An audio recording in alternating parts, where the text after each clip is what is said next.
in 2022, the world champions are Argentina. One football, one leg and one dream. The name that will be written in the golden pages of football history. সে এমন একজন খেলোয়াড় যার dribbling, ball control, mentality এবং achievement যা মুহূর্তে ছিনিয়ে নিয়েছে কোটি কোটি হৃদয়, যা জুগিয়েছে অনেক অনেক ছোট ছোট খেলোয়াড়দেরকে না দেখা না বলা ড্রিমস। হ্যাঁ, আমরা কথা বলতে যাচ্ছি লিওনেল মেসির ব্যাপারে এবং এটা হচ্ছে the part 2 of Lionel Messi.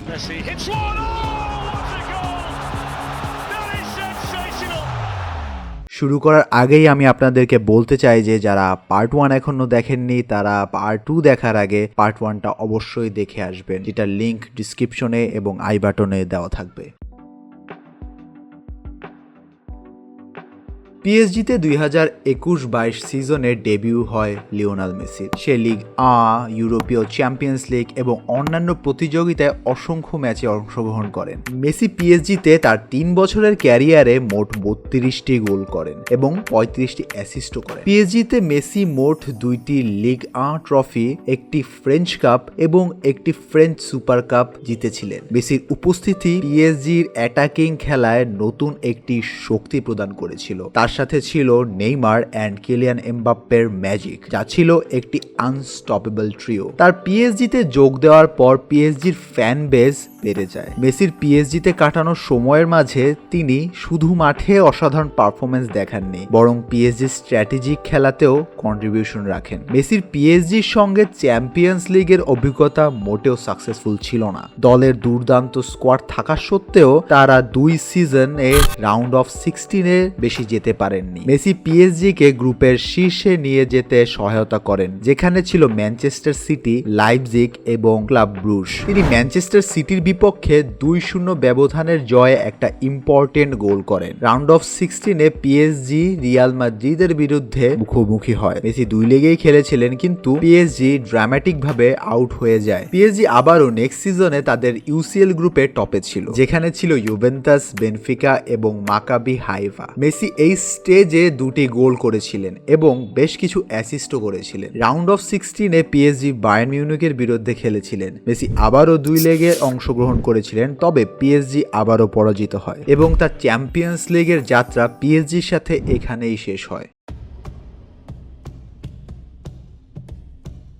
Messi 2023 সালের জুলাই মাসে ইউরোপ ছেড়ে ইন্টার মায়ামিতে যোগদান করেন। মেসির উপস্থিতি ক্লাব এবং পুরো লিগের জন্য একটি ড্রামাটিক চেঞ্জ এনেছিল। 2023 সালের লিগস কাপে 14টি ম্যাচে 11টি গোল করেন মেসি, যেখানে ইন্টার মায়ামি চ্যাম্পিয়ন্স হয়, যা তাদের প্রথম বিগ ট্রফি ছিল। 2023 সালের এমএলএস সিজনে 10টি ম্যাচে 60টি গোল এবং 3টি অ্যাসিস্ট করেছিলেন তিনি, যদিও কিছু ম্যাচে অনুপস্থিত ছিলেন ন্যাশনাল টুর্নামেন্টের কারণে। 2024 সালে মেসি 21টি গোল এবং 17টি অ্যাসিস্ট করে। মেসির আগমনে ইন্টার মায়ামির পারফরম্যান্সে শুধু বিপুল পরিবর্তন আসেনি, তাদের ফ্যান বেজও বৃদ্ধি পায় এবং তারা ফিনান্সিয়ালিও অনেক বড় একটা বুস্ট পায়, কারণ মেসি যোগদানের ফলে ইন্টার মায়ামির ম্যাচগুলি বিশ্বব্যাপী সম্প্রচারিত হতে থাকে এবং ক্লাবের স্পন্সরশিপ ও মার্চেন্টাইজের বিক্রি বৃদ্ধি করে। এন্ড খুব স্বাভাবিকভাবেই ইন্টারন্যাশনাল ফ্যান বেজও বৃদ্ধি পায় মায়ামি। মেসি শুধু ক্লাব ফুটবলে নয়, আন্তর্জাতিক ফুটবলেও একটি গর্বিত নাম। লিওনেল মেসির আর্জেন্টিনার হয়ে আন্তর্জাতিক ক্যারিয়ার ফুটবল ইতিহাসের একটি স্পেশাল চ্যাপ্টার। মেসি 18 বছর বয়সে 2005 সালে আর্জেন্টিনার জাতীয় দলের হয়ে হাঙ্গেরির বিপক্ষে একটি ফ্রেন্ডলি ম্যাচে ডেবিউ করে, যেটার ব্যাপারে আমরা অলরেডি পার্ট 1-এ কথা বলে ফেলেছি। 2006 সালে ক্রোয়েশিয়ার বিপক্ষে 3-2 জয়ে আর্জেন্টিনার হয়ে তার প্রথম গোলটি আসে। লিওনেল মেসি তার জাতীয় দলের হয়ে 189টি ম্যাচে 112টি গোল করে এবং 62টিরও বেশি অ্যাসিস্ট করে, যা তাকে আর্জেন্টিনার ইতিহাসে টপ স্কোরার এবং অ্যাসিস্ট প্রোভাইডার করে তোলে। অনেক বছর যাবৎ একটা ট্রফি ড্রাউটে ভুগতেছিল আর্জেন্টিনা এবং সেই ট্রফি ড্রাউট ভাঙে মেসির জন্য, যেটা ছিল এই 2021 সালের কোপা আমেরিকার জয়। এর আগে মেসিকে একজন ফিনিশড ফুটবলার হিসেবেই সবাই মনে করত, কারণ সে তার ন্যাশনাল টিমের জন্য অনেক বেশি কিছু করতে পারেননি কখনো, কিন্তু 2021 সালের কোপা জয়ের মাধ্যমে সে প্রমাণ করে দিয়েছিল যে সে শুধুমাত্র ক্লাবের জন্য নয়, বরঞ্চ তার ন্যাশনাল টিমের জন্য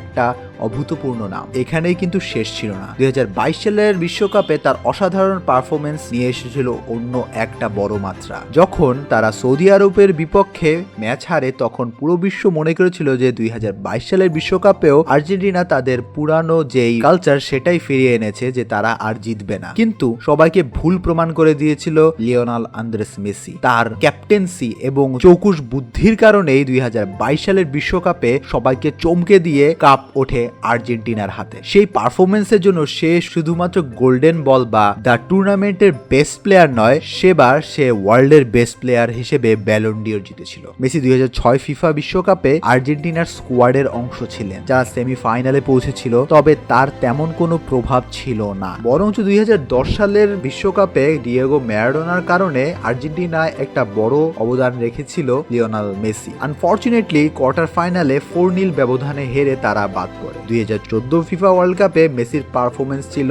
আনবিলিভেবল। তিনি 4টি গোল করেন এবং আর্জেন্টিনাকে ফাইনালে নিয়ে যান।